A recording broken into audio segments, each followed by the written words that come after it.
இந்த மாதிரி முடிஞ்ச உடனே காலையில வந்த உடனே பெருமான சுபூத்துல ரசூல் ஸல்லல்லாஹு அலைஹி வஸல்லம் போறாங்க. போன உடனே ரசூல் ஸல்லல்லாஹு அலைஹி வஸல்லம் அவர்கள் அவரை பார்த்து, நேற்றிரவு நீர் நடந்து கொண்ட விதத்தை பார்த்து அல்லாஹ் சிரிக்கிறான், அல்லாஹ் மகிழ்ச்சி அடைகிறான். ரசூல் ஸல்லல்லாஹு அலைஹி சொல்றாங்க, நேற்று நடந்துகிட்டேப்பா நீ, இதை பார்த்து அல்லாஹ் வந்து சிரிக்கிறான்ப்பா, மகிழ்ச்சி அடைகிறான், இப்படி என்னோட அடியார்கள் இருக்கிறார்களா என்று சந்தோஷப்படுகிறான் அல்லாஹ்னு சொல்லிட்டு உடனே அதை அல்லாஹ்வும் சந்தோஷத்தை குர்ஆன் வழியா சொல்லி காட்டுறான். ஒரு வசனமே இறங்கி இருக்குது, யூஸிரூன அலா அன்ஃபுஸிஹிம், அவர்கள் தங்களை விட மற்றவர்களை வந்து முன்னுரிமைப்படுத்துகிறார்கள். உலவு கான பிஹிம் ஹஸாஸா, அவர்களிடம் வறுமை இருந்த போதும், அவர்களிடத்தில் வறுமை இருந்த போதும் அடுத்தவர்களை வந்து முன்னுரிமைப்படுத்துகிறார்கள் என்று சொல்லி பாராட்டி குர்ஆன் வசனம் இறங்குது. இது சஹீஹுல் புகாரியில 3798வது ஹதீஸ்ல நீங்க பார்க்கலாம். இது எப்படிப்பட்ட நிகழ்ச்சி நீங்க பார்க்கணும். இப்ப குடுக்கிறதுக்கு நம்ம கணக்கு பார்க்கிறோமே, இந்த இவர் ரேஞ்சில் உள்ளாலும் வாங்குற ரேஞ்சில் உள்ளார், இவர் ரேஞ்சுக்கு மேல இருக்கிறவங்க வாங்கிட்டு தெரியலாம். இவர் இந்த இருக்கார இந்த சஹாபி, இவரை விட நல்ல நிலையில் இருக்கிறவங்க எல்லாம் கையாண்டி இருக்கிறான், இவர் கொடுக்கிறவரா இருந்திருக்காரு. பாத்துட்டீங்களா? கொடுக்கிறதுக்கு வந்து பெரிய தகுதியெல்லாம் வேண்டியது இல்ல, இருக்கிறத நிறந்து கொடுத்துக்கிற வேண்டியதுதான். அப்ப அந்த மாதிரி கேட்டு வந்துட்டாங்கன்னா என்ன செய்யணும், அதுக்கு தகுந்த மாதிரி கொடுக்கக்கூடியவர்களாக உணவு வழங்கக்கூடிய இதெல்லாம் இந்த சமுதாயத்தில் வந்துருச்சுன்னா எப்படி இருக்கணும் யோசிச்சு பாருங்க. எல்லாம் ஒருத்தர் அடுத்தவனுக்கு நினைக்கலாம், ஒவ்வொருத்தரும் அடுத்தவனு நீ சாப்பிட்டியாப்பா, நீ சாப்பிட்டியா, ஒரு மாதிரி வாட்டமா இருக்க முடிஞ்சலாம், எத்தனை இப்படிலாம் கேட்கிற அளவுக்கு சமுதாயம் ஆச்சுன்னு வைங்க, இப்படி இருக்கும் பாத்தீங்களா? அந்த மாதிரி உருவாக்கினாங்க ரசூல் ஸல்லல்லாஹு அலைஹி வஸல்லம், நம்ம கிட்ட அது இல்ல. அப்ப இதுல என்ன செய்யணும், கவனம் செலுத்தணும். பிறர் நலம் நாடுவதில் இது ரொம்ப முக்கியமானது. முகத்தை பார்க்கணும். ஜமாத் தொழுகை எல்லாம் எதுக்கு கடமையாக்கப்பட்டிருக்கு? இந்த கூட்டா இருந்தா என்ன, தனியா இருந்தாலும் எல்லாம் அல்லாஹ்வுக்கு போய் சேர்ந்தாங்க போது 27 மடங்கு என் கூடங்கிறாங்க. உனக்கு தொழுகையோட பல சலாம் சொல்லக்கூடிய வாய்ப்பு கிடைக்கும், ஒருவனுடைய நிலையை இன்னொருவன் தெரிந்து கொள்ளக்கூடிய வாய்ப்பு கிடைக்கும், ஒரு செல்வந்தன் யாரு ஏழை யாருங்கிற ஒரு அறிமுகம் கிடைக்கும். அதெல்லாம் பல நன்மைகள் அதுல இந்த கூட்டில் நிறைய ஏற்படும். அதுக்கு தானே இஸ்லாம் கூட ஏற்படுத்தி தந்திருக்குது. நம்ம வாட்டு ஜமாத்துக்கு வந்துவிட்டு எப்படி பார்க்காம திரும்பி போனோம்னா அதுல என்ன வேலை இருக்குது? அந்த மாதிரியான ஒரு அம்சங்கள்ல எல்லாம் நாம் வந்து கவனத்தில் செலுத்திக் கொள்ள வேண்டும். இந்த உணவளித்தல்ல, இந்த உணவளிக்கிறதுல இன்னொரு அம்சம் இருக்குது, அதுலயும் பாக்குறாங்க. இந்த உணவளிக்கிறவங்கிற பேர்ல என்ன பண்றாங்க, நம்ம உணவளிக்காமலாம் இல்ல, சும்மா அளிக்கிறதுக்கு பதிலா கல்யாணம் காட்சின்னா அளிப்போம். பொதுவா சோறு கொடுக்க மாட்டோம், எல்லாத்தையும் சேர்த்துக்கிட்டு என்ன செய்வோம், காலம் எல்லாம் கொடுக்காதுலாம் சேர்த்து ஒரு 1000 பேருக்கு சோறு. நீ 1000 நாளைக்கு 1000 ஒரு ஆளுக்காக கொடுத்தீங்கன்னா அது இங்கே போயிடும், அவன் பசிச்சு வந்து நின்று போவான். இவன் அப்போலாம் யாருக்கும் கொடுக்க மாட்டான். ஒரு கல்யாணம் ஏதாவது வரணும், மகனுக்கோ மகளுக்கோ கல்யாணம் வரும் பொழுது, அல்ல ஊடு குடியேறும் பொழுது, அல்ல மார்க்கத்தில் இல்லாத சில விதத்துகள் ஏதாச்சும் மூழுது கத்தம் பாத்தியம் ஏதாவது பேரை வச்சுக்கிட்டு 1000 பேருக்கு சமைச்சு விருந்து கூப்பிடுவாங்க. யாரை விருந்து கூப்பிடுவாங்க, யாரை கூப்பிடுவாங்க? விருந்துங்கிறது வந்து அதையாச்சும் ஒரு ஏழை பாலை கொடுக்குறான்னு கிடையாது. யாரை கூப்பிடுறது? நல்லா நீட்டா ட்ரெஸ் பண்ணிக்கிட்டு நல்ல பெரிய பெரிய பங்களாவில் காடு அடிச்சு அழகா வீடு வீடா போய் அலைஞ்சி கெஞ்சி அது வந்து ஒருவருக்கா கூப்பிடணும், நீ மட்டும் கூப்பிடுவோம் அவனை வர சொல்லு, அவர் வந்து கூப்பிடணும். இப்படி எல்லாம் ஒரு ஆளை கூப்பிடுறதுக்காக திண்டு போறதுக்காக 7 பேர் போய் கூப்பிட்டு செய்வாங்க. அப்புறமா வருவாங்க, வந்து தட்டில் வச்ச சாப்பாடுல 10% கூட திங்க மாட்டாங்க, அப்படி பிசைஞ்சு போட்டு போயிருவாங்க. அவன் குப்பை குடைக்கு போயிடும். குளிச்ச 10 காரணம் கூப்பிட்டு நீங்க ஒரு நாளைக்கே விருந்து, கல்யாண விருந்துல வந்து ஏழைகளா பார்த்து கூட்டிட்டு வந்து விருந்துங்கிற பசி யாத்திரைக்கு உள்ளதானுங்க. இவருக்கெல்லாம் என்ன பசி இருக்குது? இவர்களுக்கெல்லாம் ஒரு பேரிச்சம்பழத்தை கொடுத்து அனுப்பிவிடு. விளையாட்டுக்கு இல்ல, செல்வந்தனுக்கு நீ ஏன் சோறு கொடுக்குற? அவர் சோறா இல்ல அவர்களுக்கு? அவர்கள் வந்தார்களே, ஆனால் யாருக்கு கல்யாணத்துக்கு வந்தவங்களும் பேரிச்சம்பழம் கொடுத்துட்டு ஏழைகளுக்கு எல்லாம் சாப்பாடு இருக்குன்னு சொல்லுங்களேன். நீங்க ஏழை விரட்டில அடிக்கிறீங்க. ஏழை பசிக்கு துடிச்சிட்டு காத்து நிக்கிறான் தெருவுல, ஓடுறான் இங்க வந்த விரட்டி அடிக்கிறோம். பணக்காரனுக்கு எவன் தேவையில்லையே அவன் வீட்டுல இருந்துருவான். இது பெருசே கிடையாது அவனுக்கு. அவன் இது கொடுத்தாலும் ஒண்ணு கொடுக்காட்டாலும் ஒண்ணுதான், முகப்பத்து அவன் விரும்புறான். அவனுக்கு அழகா சொல்லி நம்ம இல்ல கம்மியாத வசதி இல்ல, ஏழைகளுக்கு மட்டும் தான் செஞ்சிருக்கு அப்படின்னு சொல்லிட்டு நீ வந்து அதான் செய்யலாம் தானே. பெருமானார் சொல்ல அதையும் கவனிக்கிறாங்க. ஷர்ரு தாமி தாமுல் வலிமத்தி, உணவுலேயே மகா கெட்ட உணவு ஒரு வலிமா, திருமண விருந்து இருக்க அதுதான் மகா கெட்டது. எந்த திருமண விருந்து என்றால் இது ஆலகல் அக்னியா ஓ இத்ரக்கல் புக்கரா, செல்வந்தர்கள் அழைக்கப்பட்டு ஏழைகள் அழைக்காமல் விடப்படுகிறார்களே அதுதான் மகா கெட்ட உணவு. மனிதன் கொடுக்கிற விருந்திலேயே மகா கெட்ட விருந்து என்னன்னு கேட்டா ஏழைகளை கூப்பிடுறது இல்ல, பணக்காரனா கூப்பிடுறது. ஏன் இப்ப ஏழை எவ்வளவு இடத்துல கிடக்கிறான், பஸ் ஸ்டாண்டுக்கு போ, எத்தனை ஏழை, அவனை கொண்டாந்து ஒரு சாப்பாடை கொடுத்து அப்படி வாழ்த்துட்டு போக மாட்டான். அப்படி வயிறு மனசுல இருந்து வருவாங்க வாழ்த்து. இவனோட கொடுத்து சொன்னாங்க விருந்து நெய் கொஞ்சம் பத்தல இல்ல, இவனுக்கு சோறு வாழ்த்துவா செய்வான், உப்பு கொஞ்சம் ஜாஸ்தியா போட்டாங்க, நல்ல பண்டாரி வைக்கலவங்க அப்படிம்பாங்க தின்னுட்டு போய்.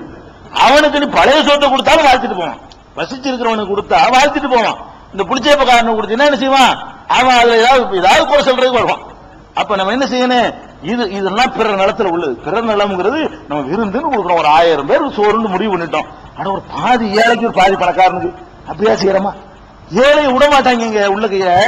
மிச்சம் இருந்தா அப்புறமா வா மிச்சம் ஏதா இருந்தா பாத்துக்கணும் போ.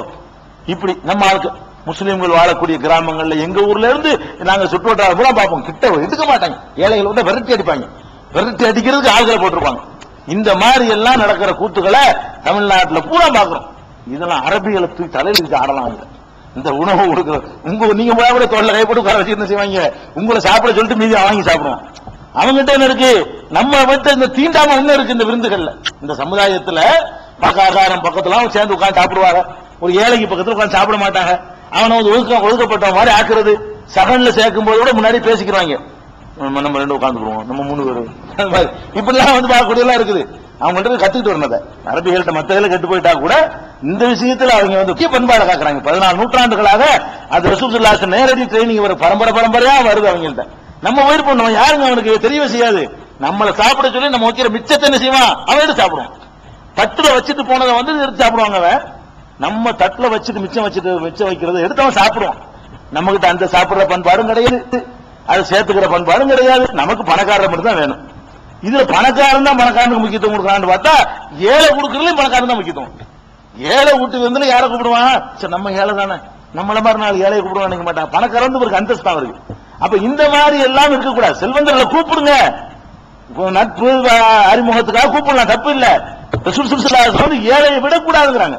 ஏழைக்கும் இதே மாதிரி அழைக்கப்படணும், அவர்களும் கொடுக்கப்படணும் என்று சொல்லி ரசூல் ஸல்லல்லாஹு அலைஹி வஸல்லம் 5177 ஹதீஸ்ல இதை நீங்க பார்க்கலாம். இதுல நம்ம என்ன செய்யணும்? கவனம் செலுத்திக் கொள்ள வேண்டும். அதே நேரத்தில் வந்து இன்னொன்னும் இருக்குது. ஏழைங்கிறதுனால ஒரு சைடுல இஸ்லாம் சொல்லவே செய்யாது. இந்த பக்கம் ஒன்று சொல்ல அந்த பக்கத்துக்கு ஒரு பிடிக்கும். அதுக்காண்டி விருந்து வைக்கிறாங்க நீ அழைக்காம போயிடாத. அந்த சைடுக்கு அவனுக்கு மரியாதை உண்டாக்குது. விருந்து வைக்கிறாங்க, அவன் ஏழை அழைக்கணுங்கிற தனி கடமை. அழைக்கல, நீ என்னங்க போற? நீ உனக்கு மான மரியாதை காப்பாற்றுற கடமை இருக்கா இல்லையா?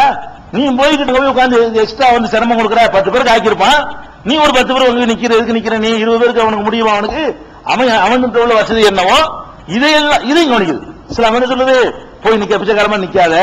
ஒரு தடவை பெருமானார் ஸல்லல்லாஹு அலைஹி வஸல்லம் அவர்களை வந்து ஒரு ஆளு, ஒரு கசாப்பு கடைக்காரர், அவர் வந்து விருந்து கூப்பிடுறாரு ரசூல் ஸல்லல்லாஹு அலைஹி வஸல்லம். அப்ப விருந்து கூப்பிடும்போது என்ன சொல்லி கூப்பிடுறாருன்னா, 5 பேருக்கு ஏற்பாடு செஞ்சிருக்கிறேன், நீங்க ஒரு ஆள் உங்களையும் சேர்த்து 5 பேருக்கு விருந்து ஏற்பாடு செஞ்சிருக்கிறேன். எதுக்கு அப்படி சொல்றாருன்னு கேட்டா, அவர் ஏழையான ஆளு, கசாப்பு கடைக்காரர், ரொம்ப ஏழையான ஒரு ஆளு. அவர்கிட்ட ரசூலுல்லாஹ் விருந்து கூப்பிட்டா கூட 10 பேர் வந்துருவாங்க. ரசூலுல்லாஹ்னால கூட பெரிய குருமர் பிள்ளை இருக்குப்பாங்கல்ல, அப்படிலாம் வந்துருவாங்க. அதுக்காக நம்பரை சொல்லி விட்டாரு அவரு. நம்ம கிட்ட வசதி எல்லாம் இல்ல, 5 பேருக்கு சாப்பாடு ரெடி பண்ணி இருக்கிறேன், அதுல நீங்க ஒரு ஆளு, நீங்க வந்துருங்க. வந்து என்ன செய்யறாரு அவர் சொல்றாரு. ரசூல் ஸல்லல்லாஹு அலைஹி வஸல்லம் என்ன செய்யறாங்க? அப்ப ஒரு ஆள் கூப்பிடுறாங்கன்னா அவங்க மட்டும் போறாங்க. கூடவே ஒரு ஆள், அந்த ஆளுக்கு என்ன பசியோ தெரியல, பின்னாடியே போறாரு. 5 பேர் இதுலயே கூட போறாரு, பசி கூட போறாரு. ரசூல் ஸல்லல்லாஹு அலைஹி வஸல்லம் பின்னாடியே போறாரு. அவ்வளவு நாகரிகம் தெரியாம போறேன்னு வைங்களேன். போன உடனே வீட்டு வாசலுக்கு போன உடனே ரசூல் ஸல்லல்லாஹு அலைஹி வஸல்லம் கேட்கறாங்க, இந்தப்பா நீ வந்து 5 பேர் தான் பண்ணிருக்கிற, இந்த தாட்சணியெல்லாம் பார்க்க கூடாது. இந்த ஒரு ஆள் கூட வந்துட்டாரு, அவருக்கும் உனக்கு கொடுக்க முடியும்னா உள்ள வர சொல்லுவோம், இல்லாட்டி அனுப்பி விட்டுரு. தாட்சணியம் பார்க்க கூடாது, இல்லன்னா இல்லன்ற வேண்டியதான். நீ வந்து அவரு இது பொது விருந்து அல்ல, ஒரு 5 பேருக்கு நீ ஏற்பாடு பண்ணிருக்க, உனக்கு முடியணும்.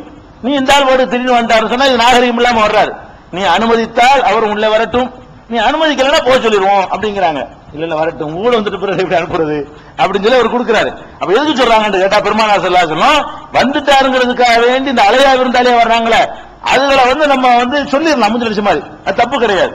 அந்த மாதிரியான, ஏன்னா அவருக்கு சிரமம் கொடுத்துடக்கூடாது. இந்த செயலையும் பெருமானார் ஸல்லல்லாஹு அலைஹி வஸல்லம் சொல்றாங்க. இது சஹீஹுல் புகாரியில 2081வது ஹதீஸ்ல இதை நீங்க பார்க்கலாம். இது போக இன்னொரு முக்கியமான அம்சம் என்ன தெரியுமா? ஒரு கடை நிறுவனம் இருக்கு. நிறுவனத்துல பல பேர் பணியாற்றுவாங்க. ஒரு ஆபீஸ் 30 பேர் பணியாற்றுவாங்க, ஒரு நிறுவனத்தில் 100 பேர் பணியாற்றுவாங்க. ஒரு ஜவுளி கடை, ஒரு மளிகை கடை, இதெல்லாம் வந்து அங்க தங்கி இருந்து என்ன செய்வாங்க, வேலை செய்யறவர்கள் இருப்பாங்க. இவர்களுக்கு நம்ம வீட்டுல தங்கி வேலை செய்யக்கூடியவர்களும் இருப்பாங்க. வீட்டுல வேலைக்கு பெண்களை வச்சிருப்போம், அவங்க வந்து வேலைகளை செய்வாங்க. அந்த மாதிரி எல்லாம் இருக்குது. இவர்களுக்கு உணவு கொடுக்கிற விஷயத்துல எப்படி நடக்கணுங்கிறதுக்கு உலகத்துல எவனும் சொன்னதில்லை. இந்த வேலைக்காரர்களுக்கு, நம்மள்ட்ட பணியாற்றக்கூடியவர்களுக்கு எந்த மாதிரி அவர்களுக்கு உணவு கொடுக்கணும், பிறர் நலம் நாடுறதுல பிறர் நம்மளுக்கு ஈக்குவலானதான் பிறர் வழங்கி வச்சிருக்கிறோம். நம்ம என்ன வழங்கி இருக்கிறோம்? பிறர்னு சொன்னா இவன் எல்லாம் பிறர்ல வர்றவனா, இவன் யாரு நான் யாரு, இவனுக்கெல்லாம் நான் வந்து நலம் நாடணுமா நினைக்கிறோம். நம்ம கீழே உள்ள ஏழை சின்ன பிள்ளை தரங்கன் தாழ்ந்தவன் இவனெல்லாம் பிறர்ல சேர்க்கறது நம்ம பிறருங்கிறதுல எல்லாம் தான். பிறர் நலம் நாடுவது என்பதுல உனக்கு மேல உள்ளவனையும் பிறர் தான், உனக்கு கீழே உள்ளவனும் பிறர் தான். பிறர் என்பது உன்னை தவிர உள்ள அப்படி பெறும் எல்லார் நலமே நாடணும். அப்ப ஒரு வேலைக்காரனுடைய நலனை எப்படி நாடுவது என்று கேட்டால் அதுக்கு ஒரு அற்புதமான சம்பவம் சஹீஹுல் புகாரி